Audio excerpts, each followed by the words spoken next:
حضرت عمر جن کو تخت حکومت پہ بیٹھتے تھے اور ان کا تخت کو سونے زبرجد کا نہیں تھا، مسجد نبوی کی چٹائی تھی، اور سارا دن وہاں بیٹھ کے لوگوں کی باتیں سنتے، اور جب رات کے اندھیرے گہرے ہوتے عمر بھیس بدل کے مدینے کی گلیوں کا گشت کرتے۔ کہا تمہارے گھر سے دھواں نکل رہا ہے اور بچے رو رہے ہیں، ان کو کھانا کیوں نہیں دیتی؟ کہنے لگی عمر کی جان کو رو رہی۔ عمر کے پاؤں تلے سے زمین نکل گئی۔ کہا کیا ہوا؟ کہا 3 دن سے ہمارے ہاں کھانے کے لیے کچھ نہیں ہے، روزانہ بچے روتے ہیں اور میں ہنڈیا کے اندر پتھر ڈال کر کے نیچے سے آگ ڈالتی رہتی ہوں کہ بچے انتظار کر کر کے سو جائیں گے، کم بخت سو بھی نہیں رہے، اور وہ پتھر پکیں گے بھی کیا، اور میں عمر کی جان کو رو رہی ہوں۔ حضرت عمر کا کلیجہ دہلنے لگا، فوراً پلٹے، واپس بیت المال میں آئے، گھی کا ایک کنستر لیا، آٹے کی بوری لی، مرچ مسالہ جات بہت کچھ اٹھایا، اپنے کندھے پہ رکھا، بوری اپنی کمر پہ لا دی۔ عمر بیت المال سے نکلے تو آپ کے خادم اسلم نے دیکھ لیا، آگے بڑھا، کہا میرے آقا میں اٹھاتا ہوں۔ عمر کی آنکھوں میں آنسو ہے۔ کہا اسلم قیامت کے دن میرا بوجھ اٹھا لو گے؟ کہا قیامت کے دن تو اپنا اپنا بوجھ اٹھانا پڑے گا۔ کہا عمر کو آج اپنا ہی اٹھانے دو۔ حضرت عمر وہ گھی کا کنستر اور وہ آٹے کی بوری سر پہ اٹھائے ہیں اور اس خاتون کے گھر جاتے ہیں اور دستک دیتے ہیں۔ وہ جب دیکھتی ہے اس کی جان میں جان آ جاتی ہے۔ کہا جلدی جلدی آٹا گوندو، اور عمر سبزی کاٹنے لگ جاتے ہیں۔ حضرت عمر رضی اللہ تعالی عنہ سبزی تیار کر دیتے، ادھر آٹا گند جاتا ہے، اور پھر اوپر چولہا رکھا جاتا ہے، چولہے کے اندر آگ رکھی جاتی ہے، وہ کھانا پکانے لگتی ہے، آگ بجھتی ہے۔ تاریخ نے لکھا ہے آگ بجھنے لگتی ہے، عمر جھک کر کے پھونکے مارتا ہے، عمر جھک جھک کے پھونکے مارتا ہے۔ کھانا پک گیا اور بچوں کے سامنے کھانا رکھ دیا، بچے کھا رہے ہیں۔ اب بچے رو رو کے نڈال ہو چکے تھے۔ حضرت عمر اپنے ہاتھوں کو اور اپنے گھٹنوں کو اور اپنے پاؤں کو زمین پہ لگا کے، جس طرح بکری کا بچہ چلتا ہے، ویڑے کے اندر کبھی ادھر چلتے ہیں کبھی ادھر چلتے ہیں، تاکہ بچے مجھے دیکھ کے خوش ہوں اور دل میں کہتے عمر جتنا رلایا ہے اب اتنا ہنسانا بھی پڑے گا۔ تو کبھی عمر امیر المومنین، یہ میں کسی آج کے جو ہے وہ لوگوں کے ووٹوں پہ منتخب ہونے والے حکمران کی کہانی نہیں سنا رہا، میں اس عمر کی کہانی سنا رہا ہوں جو 23 لاکھ مربع میل کا حکمران ہے، آدھی دنیا کا بادشاہ ہے۔ حضرت عمر جو ہے جس طرح بکری کا بچہ چلتا ہے، اس طرح اپنے ہاتھ اور اپنے گھٹنے زمین پہ ٹیک کر کے جو ہے وہ اس طرح چلتے ہیں۔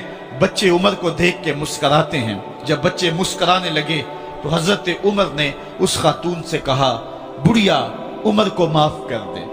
اس نے کہا تو اتنی ہمدردی کیوں کرتا ہے؟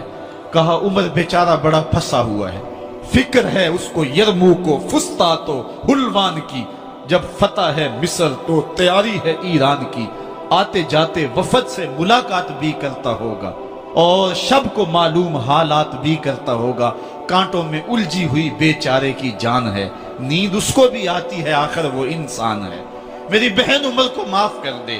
اس نے کہا نانا عمر کی بات میرے سامنے نہ کر، قیامت کا دن ہوگا، عمر کا گریبان ہوگا اور میرا ہاتھ ہوگا۔ جب اس نے یہ بات کہی تو عمر برداشت نہ کر سکے، بچوں کی طرح بلک بلک کے رونے لگے۔ کہا وہ بد نصیب عمر تیرے سامنے ہے، آج ہی کہلا جو کہنا ہے، قیامت کے دن مجھے معاف رکھنا۔ اس نے کہا تو عمر ہے؟ کہا بد نصیب عمر تیرے سامنے کھڑا ہوں۔ میرے عمر کہتے ہیں اگر دجلہ کے کنارے ایک بکری کا بچہ بھی پیاسا مر گیا، اس کا حساب بھی عمر سے لیا جائے گا۔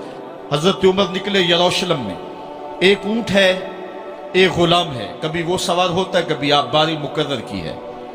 جب قریب پہنچے یروشلم کے تو عمر کی باری نکیل پکڑنے کی اور غلام کی باری اوپر سوار ہونے کی آ گئی۔ غلام نے کہا آقا میں مرضی سے اپنی باری چھوڑتا ہوں، آپ آ جائیں، دشمنوں کے مفتوحہ علاقے میں آ رہے ہیں، تازہ تازہ علاقہ فتح ہوا ہے، اسلام کی شان و شوکت ظاہر ہو۔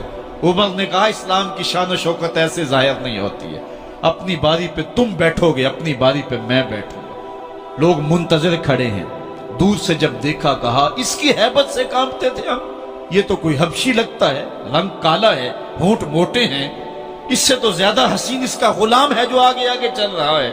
حضرت ابو عبیدہ نے کہا دھوکہ کھا رہے ہو، ہمارا آقا وہ نہیں ہے جو اونٹنی کے اوپر سوار ہے، ہمارا آقا وہ ہے جو لگام تھامے آگے آگے چل رہا ہے۔